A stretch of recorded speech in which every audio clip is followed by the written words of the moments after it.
I accepted my party's nomination to run and serve as the next Vice President of the United States of America. And we are just 2 days away from a great victory all across the state of Florida and all across the United States of America.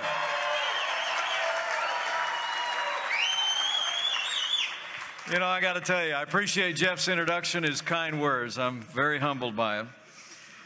But he knows me well enough to know the introduction I prefer is a little bit shorter. I'm a Christian, a conservative, and a Republican, in that order.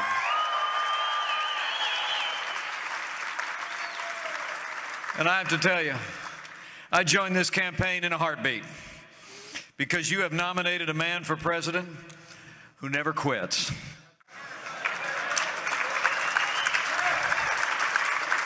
He's doing 5 rallies today, 5 rallies tomorrow, sprinting all the way to the finish.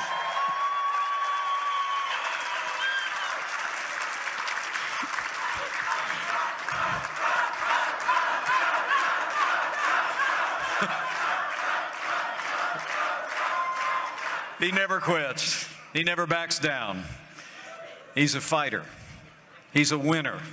And until very recently, it seemed like he was out there fighting all on his own. But now this movement is coming together. Florida is coming together. America's coming together. We're going to make Donald Trump the next president of the United States of America.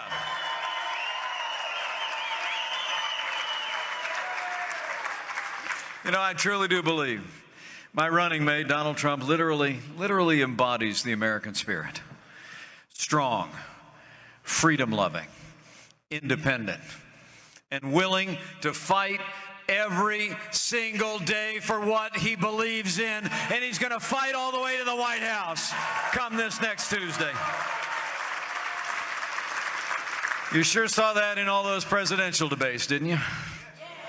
I was there in Las Vegas when he beat Hillary Clinton hands down in that debate. You know, we had a little debate of our own up in Farmville, Virginia, in the vice presidential race the other day. I want to apologize. We're running a few minutes late. We stopped to get some coffee, and Senator Tim Kaine called and interrupted me 10 times. So thanks for getting that joke. The truth is, some people think I won that debate in Farmville, Virginia, and I'm very humbled by that. I'm very humbled. Thank you. But I'll tell you what, from where I was sitting, Donald Trump won that debate.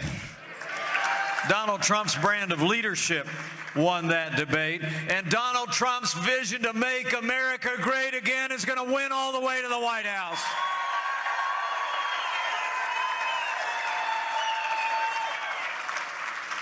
And, you know, it's not like it's exactly been a fair fight out there. You know what I'm saying?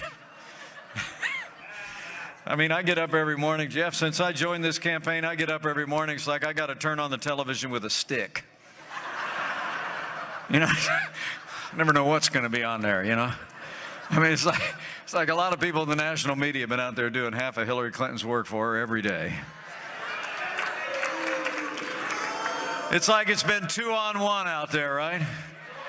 It's like the Gators had to go out there and play every game on the road, right? Against hometown teams and hometown refs.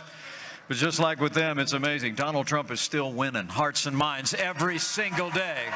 And we're going to win all the way to the White House.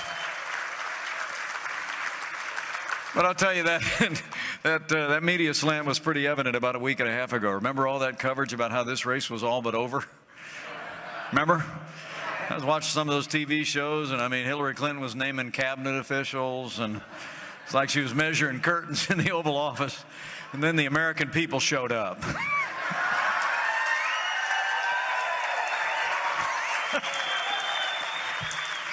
And I don't think you in Florida were fooled for 1 second, and you all know this race is on. It is wheel to wheel. All across Florida, we're leading in national polls, and we're going to sprint to the finish and take the checkered flag when the polls close on Election Day. You know, Hillary Clinton may have the media, she may have the money, she may have the special interests on her side, but Donald Trump and I got a little something more powerful. We got a basket of the American people who are saying enough is enough. And we're going to make America great again. You know, it really is amazing. I think more people every day are coming to realize this election is not so much a choice between two people, it's a choice between two futures. Am I right? So let me tell you where I stand. I choose a stronger America. I choose a more prosperous America. I choose an America that cherishes and upholds the highest liberties enshrined in the Constitution of the United States. So I choose to stand with Donald Trump and every American who knows we can make America great again. And I really do believe that the American people have had enough. You know, we've had enough of the failed status quo in Washington, D.C., and we've had enough of the fast and loose ethics of the Clintons, haven't we? I mean, it's almost hard to keep up with. It's almost hard to keep up with if you think about it. So here, let me try and catch you up. So while she was Secretary of State in charge of all the foreign policy of the United States over here she had a private family foundation that was taking millions of dollars in contributions from foreign governments. Okay? I mean, we just found out a couple days ago, her campaign confirmed that she took $1 million for that foundation from Qatar and didn't properly reveal that to the State Department as she'd committed to. Now, in between those two things, she had this private server to apparently keep all of what was going on out of the public reach, I guess. And when it was found out that she had a private server when she was Secretary of State, she used high technology and hammers to try and get rid of all that stuff. You know, the truth of the matter is, a lot of us were frustrated last summer when the FBI found, they said they found that she had classified information on that private server, but they concluded that she was just extremely careless and decided not to proceed with anything. But as you all heard about a week ago, the FBI sent the congressman and Capitol Hill word that they'd come across new pertinent evidence, and the FBI has reopened the investigation into Hillary Clinton's private email server.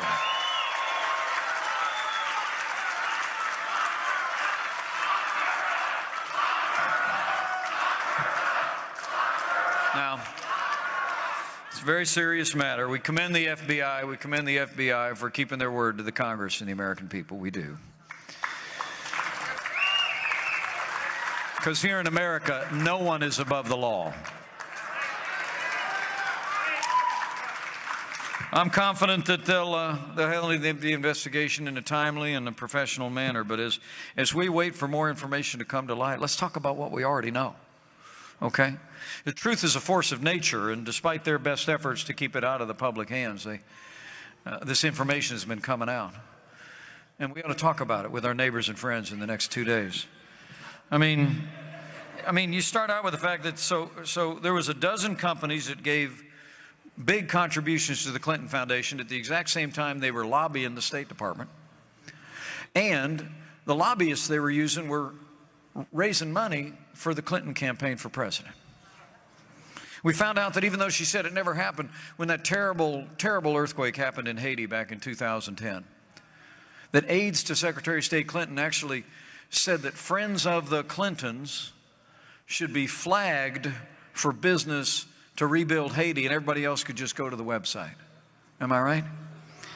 In fact, we just learned this morning from the New York Post that Hillary Clinton had her maid print out government emails and classified documents at her home in Washington, D.C.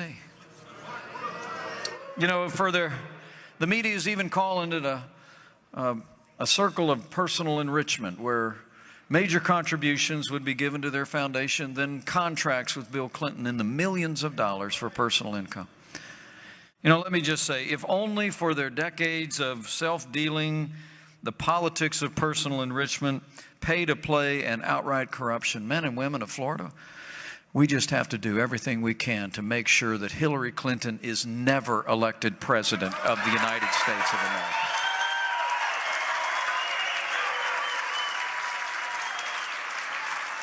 The American people are sick and tired of pay-to-play politics, and it's exactly the kind of politics that's going to come to an end the day that Donald Trump becomes president of the United States.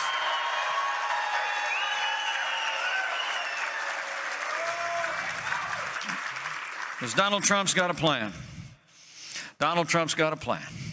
It's a 5-part plan to fundamentally reform the revolving door between our various branches of government and the lobbying community in Washington, D.C. We're going to work with a newly re-elected Congress.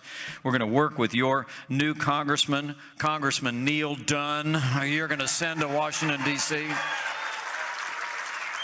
We're going to pass fundamental ethics reform, and we're going to drain the swamp.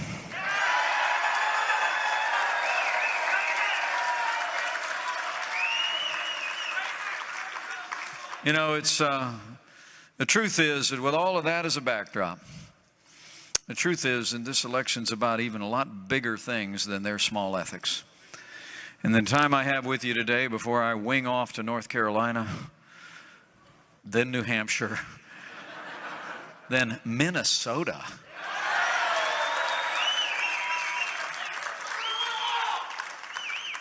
We need to talk about those big things. Okay? And they have to do with our national security. They have to do with our prosperity. And they have to do with the Supreme Court of the United States of America. We got to talk about it. We got to talk about this stuff. First off, on national security. Despite traveling millions of miles as our Secretary of State, it's undeniable. The world is more dangerous today than the day that Hillary Clinton and Barack Obama took over our nation's foreign policy. Our allies are less secure. Our enemies are more emboldened. I mean, truth is, 7.5 years of the foreign policy, of the architect of which was Hillary Clinton, of leading from behind, of moving red lines, of feigning resets with Russia and paying ransom to terror-sponsoring states is emblematic of a weak and feckless foreign leadership that has emboldened our adversaries around the world. Let me make you a promise. When Donald Trump is president of the United States, we won't be paying ransom to terrorist-sponsoring states. They'll be paying a price if they threaten to detain American citizens. But it was Hillary Clinton. It was Hillary Clinton who initiated that disastrous agreement with the radical mullahs in Iran. Congressman Miller, remember this. We worked shoulder to shoulder together when I was in the Congress. We passed on a bipartisan basis the most punitive sanctions on any country in history, economic sanctions that isolated Iran. Here was the deal. They would never come off until Iran permanently abandoned their ambition to have a usable nuclear weapon. This administration managed to cut a deal. They not only got ransom, $150 billion, but all we got was a delay in the nuclear ambitions of the leading state sponsor of terrorism. It was Hillary Clinton who failed to negotiate what's called a status of forces agreement with the sovereign government of Iraq, so that when all the American forces had to come out of Iraq by the end of 2012, we created a vacuum in which the monstrous terrorist organization ISIS was able to overrun vast areas that the American soldier had won in Operation Iraqi Freedom. And make no mistake about it, by the end of 2008, through incredible sacrifice and courageous service, the American soldier won the peace and security of the people of Iraq in Operation Iraqi Freedom. They did it.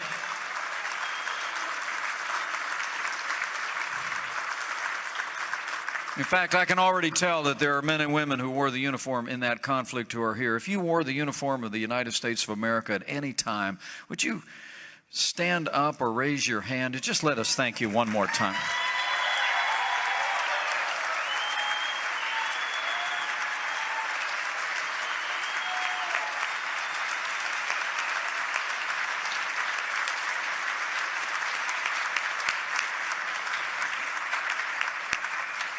Thank you for your service.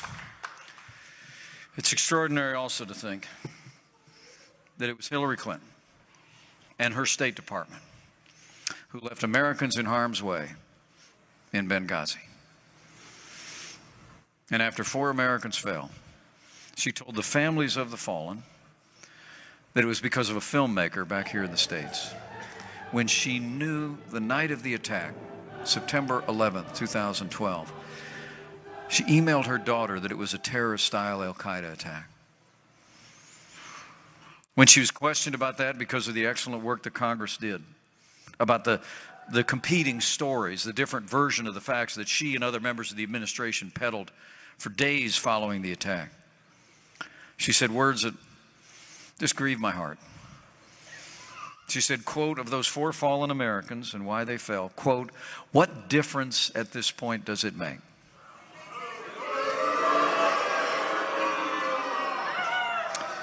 Well, let me say, as the proud father of a United States Marine,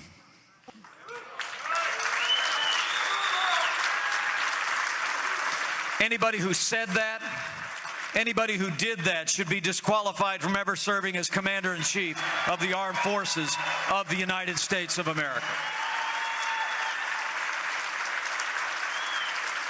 You do not leave Americans in harm's way and never send help, and after they fall, you do not say, what difference does it make? Why?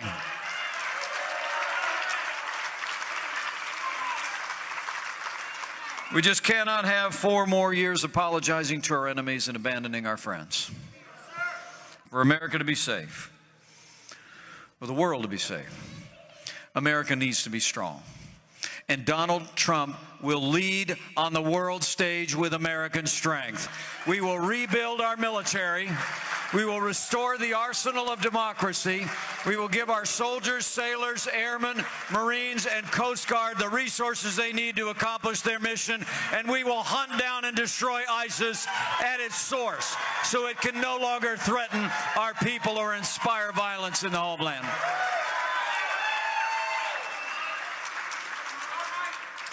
You know, that's probably why more than 200 retired admirals and generals, including more than 20 Medal of Honor winners, have endorsed Donald Trump to be the next president of the United States.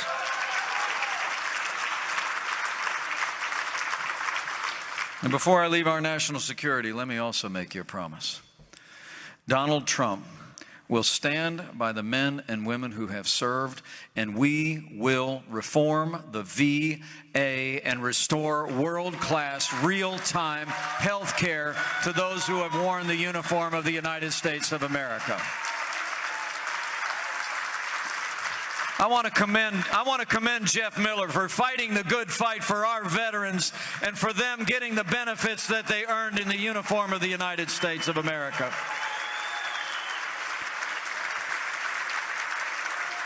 But there's work to be done. Chairman, there's work to be done. And I want to promise all of you who serve that Donald Trump is passionate about doing it. So it's about security at home and about taking care of those that have looked after our security. But it's also about safety in our streets. You know, Karen and I arrived just not too long ago, a few days ago, in Des Moines, Iowa, on the very day that 2 police officers were cut down in an ambush, 2 separate locations in Des Moines, Iowa. We went and placed flowers on the squad cars at makeshift memorials and prayed for them and for their families. We mourn with those who mourn. The truth is, this has been a very challenging time for men and women who serve in law enforcement in this country, hasn't it? I mean, it seems like every time tragedy happens when a police officer is performing their duties, many in the national media, and frankly, many on the liberal left in politics, are quick to use a broad brush to demean all the men and women who serve in law enforcement as a force for division. Hillary Clinton actually referred to institutional bias in law enforcement in the wake of one of these tragic events. Now, there's no question about it. When tragedy occurs, when a police officer is performing their duties, the public deserves full transparency and full answers. But let me say this. This demeaning of the courageous men and women in law enforcement has got to stop. Donald Trump and I don't see the men and women in law enforcement as a force for division. We see them as a force for good. They are the best of us, and they deserve the support of the rest of us. Would you mind showing these police officers who are here just how much we appreciate the sacrifices and the risks they take for our families each and every day?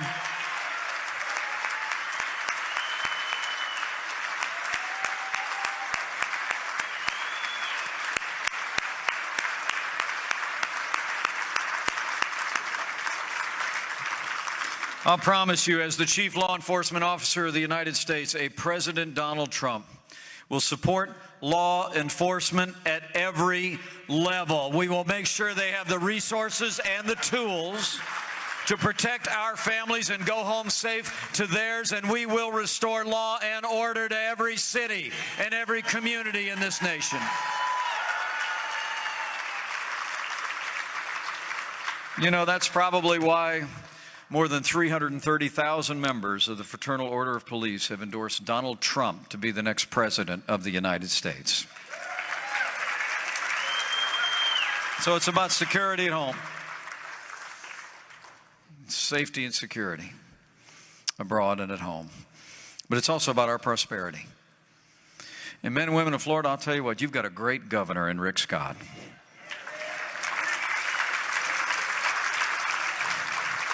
But Rick will tell you what we'll tell you up in the Hoosier State, and that is any progress that we made in the last 7.5 years has been in spite of what's come out of Washington, D.C., not because of it.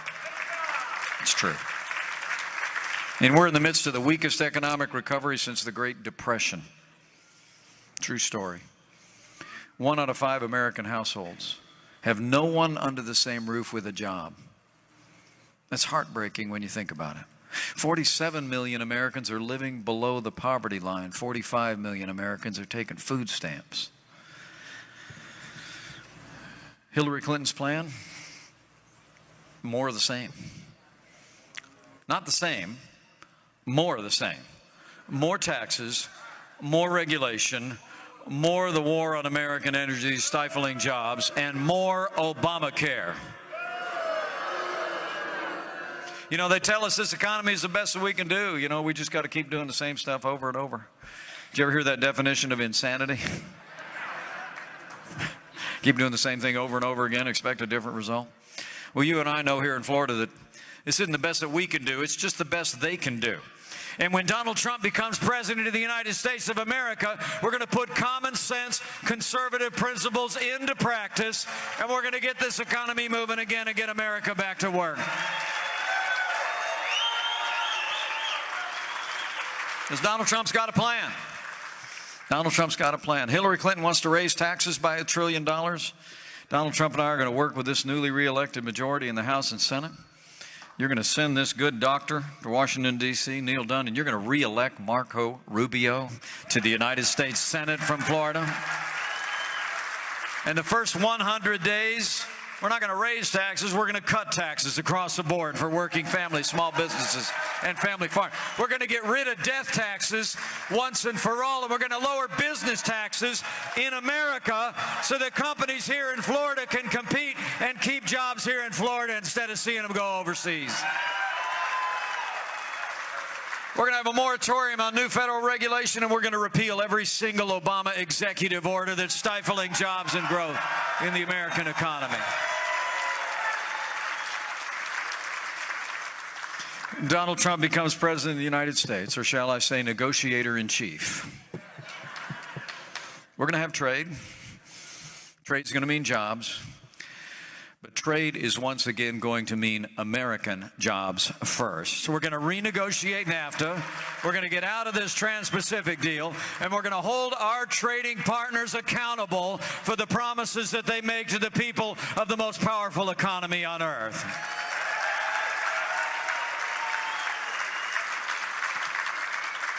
And lastly, when Donald Trump becomes president of the United States, we're going to hold him accountable for all the lies around the so-called Affordable Care Act. You remember when all that was sold? Jeff and I remember real well. Nancy Pelosi was Speaker of the House back then. She actually went to the floor of the Congress. You remember that, Jeff? Nancy Pelosi went to the floor. The day they passed Obamacare, and literally said, she said, "We have to pass this bill so we can find out what's in it."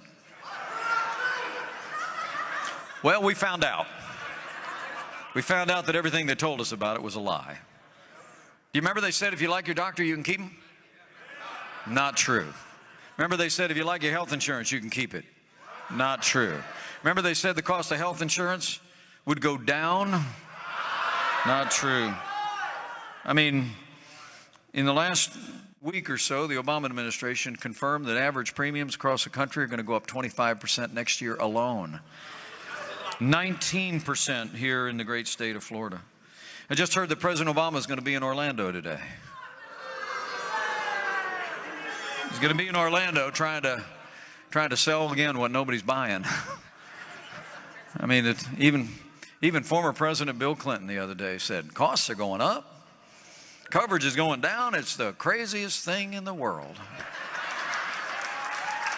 Did you hear about that? You did. Don't be fooled by Bill Clinton's newfound skepticism, though. Hillary Clinton put it well and clearly earlier this year. She said, quote, before they called it Obamacare, they called it Hillary Care. And Hillary's got a plan to fix it. And man, you talk about going from the frying pan to the fire. She wants to put am I right? She wants to put a single payer, government-run health insurance program right into the heart of this failing federal program. She really does. Not as a surprise, she gave one of those speeches we weren't supposed to read up in Canada. And she said she wanted to see a healthcare system in America just like Canada's. Well, they got socialized medicine in Canada. My favorite line, though, came from the president himself. He said it in Florida, but I don't know if he'll repeat it today. He actually compared Obamacare to the Samsung Galaxy 7 phones that spontaneously burst into flames. Did you hear about this? Okay, you did? Good. Sometimes people think I'm making it up. I'm not making it up. Here's what he said. The president said in Miami, it was a week ago, he said, quote, when one of these smartphones has a few bugs, they don't pull it off the market, they upgrade it, they fix it. Unless it catches fire, then they pull it off the market. Well, what a coincidence, Mr. President, because that's exactly what we're going to do with Obamacare. We're going to pull it off the market so it stops burning up our wallets.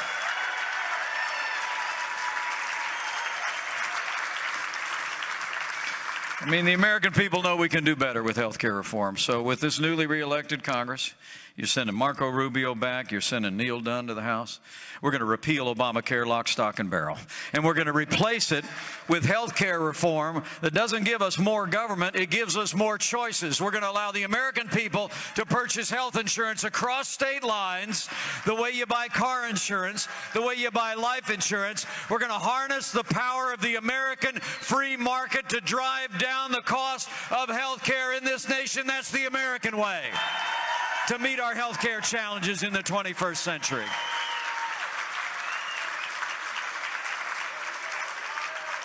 So it's about security at home and abroad. It's about prosperity. But lastly, and maybe most importantly, it's about the highest court in the land. I mean, men and women, we're going to elect a president who will be elected to serve a 4-year term. And whoever that president is, though, they'll set the course and direction of the Supreme Court for the next 40 years. I mean, with the passing of Justice Scalia, literally the balance of the court is on the ballot.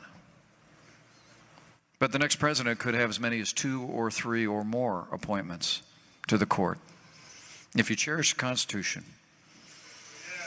if you cherish limited government, if you cherish the sanctity of life and the unborn, if you cherish the Second Amendment to the Constitution of the United States, then you better think long and hard about it. I mean, elect Hillary Clinton as President of the United States, you can count on more unelected judges using unaccountable power to take unconstitutional actions. I promise you.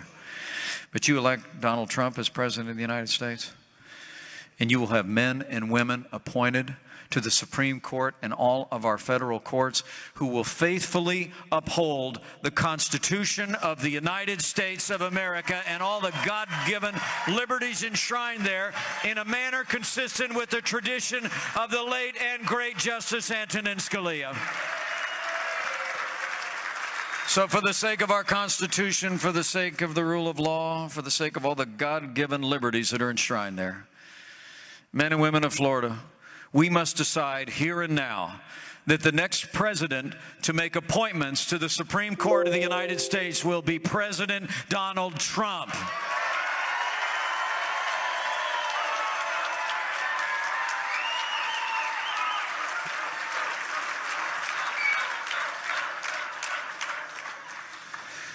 So listen, I want to leave you with a couple of challenges, but I just want to first say thank you.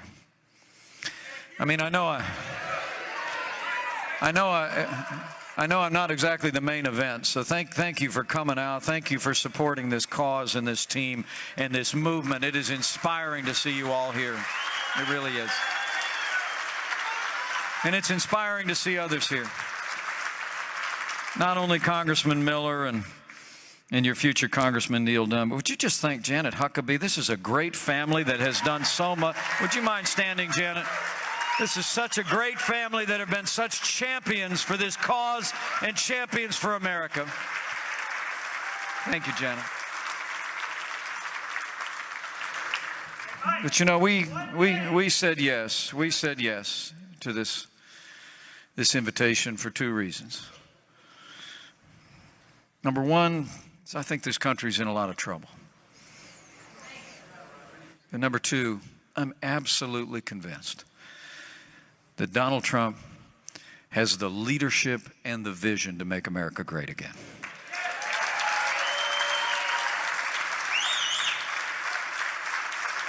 But now's the time for us to do all we can do, all of us.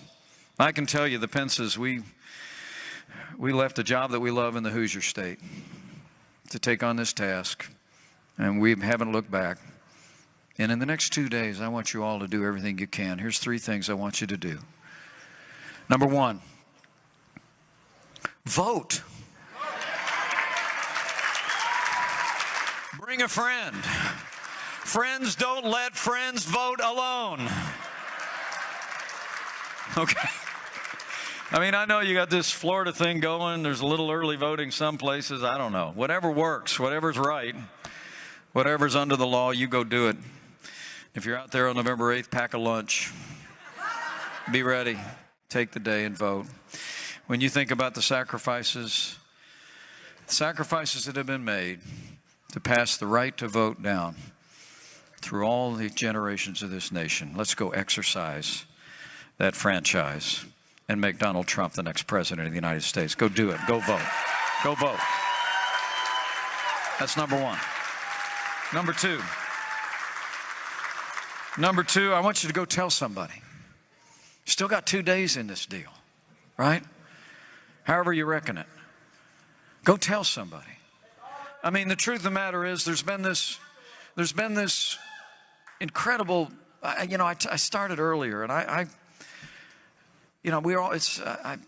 it's obvious what the bias has been in much of the national media, but the way this movement is growing, I mean, we are tied or leading in battleground states all across America. We're leading in national polls all across America because the American people are talking to each other. We're laying out what this choice is. Over backyard fences at places of work and worship, the American people are talking to each other, and I want you to go tell somebody. I mean, what the choice is in this election. It's change versus the status quo. And the other side's whole platform is, if you like your status quo, you can keep it. Right? But let me tell you the way I see this election. And maybe as you go talk to folks, you can borrow this the way I borrowed it. I don't see it as even so much between left and right or between Republican and Democrat. I see this election the way Ronald Reagan described things in his time years ago. He said, this is a choice between up and down. It's a choice between whether we're going to continue to go down the hill of a weaker America in the world, a more stifled American economy under the crushing weight of Obamacare and higher taxes and bad trade deals, and America walking farther and farther away from our most cherished constitutional liberties, or whether we in Florida are going to stop, plant our feet, turn around, and march back up the hill to a stronger America at home and abroad, a more prosperous America for this generation and the next, and an America that stands without apology on the constitutional liberties that have made this nation great. That's the choice that we have. It's up and down. And when you go, I want you to go and speak to your neighbors and friends of every background. It's amazing for me to see the number of independents that have rallied to this cause because they're tired of gridlock in Washington, D.C. It's inspiring for me as I campaign to meet so many Democrats that are tired of liberal policies coming out of our nation's capital and tired of trade deals shipping jobs overseas. But I have a special word to each one of you that wear the Republican label like I do, and my running mate does.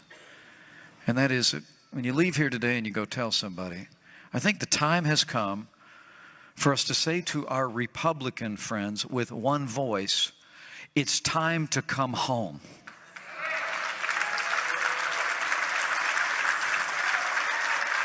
It's time to come home and elect Donald Trump as the next president of the United States.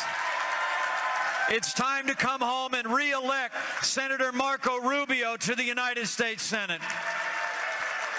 It's time to come home and elect Dr. Neil Dunn to the United States House of Representatives. And it's time to come home to make sure that Hillary Clinton is never elected president of the United States. It's time to come home.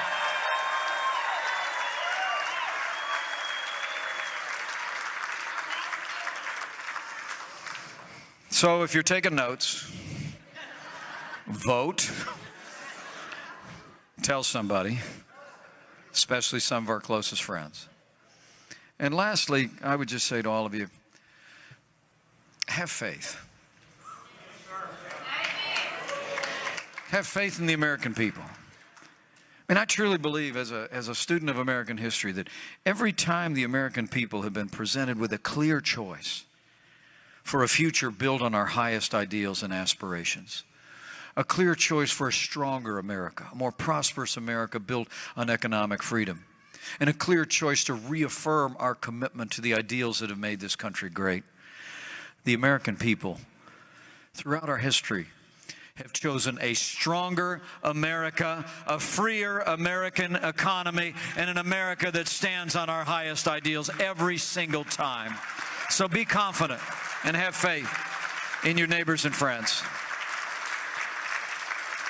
And lastly, if you're of a mind to exercise that other kind of faith the next 2 days, bow the head, bend the knee. Be a good time on this Lord's Day to do that, wouldn't it? And you know, I'm here campaigning for the ticket and the whole team. But on this one, I think Abraham Lincoln probably had it closer to right. He was asked one time if he thought God was on his side. President Lincoln said, you know, I rather concern myself more with whether we're on God's side than that God is on our side. So just pray for our country. Pray for America. Because America matters. Far beyond our shores, this last best hope of earth matters. So pray for our country. And when you pray, if you're of a mind, pray with confidence. Because I would submit to you that those ancient words that the Pilgrims claimed, that Americans claimed throughout our history, in much more challenging times, are still true today. That if His people, who are called by His name, will humble themselves and pray, He'll do like He's always done in much more challenging days through the long and storied history of this nation. He'll hear from heaven, and He'll heal this land. This one nation, under God, indivisible, with liberty and justice for all. So men and women of Florida, time's a wasting. And Alabama. Counting on you. Time's a wasting. It's time to get to work. And if you go out and do all that you can over the next 2 days, I'll make you a promise. And the congressman will back me up. That man is ready. This team is ready. This movement is obviously ready. If you go out and make sure that Florida is ready, we will elect Donald Trump as the 45th President of the United States of America, and we will make America great again. Thank you very much. Let's go get it done, Florida. God bless you.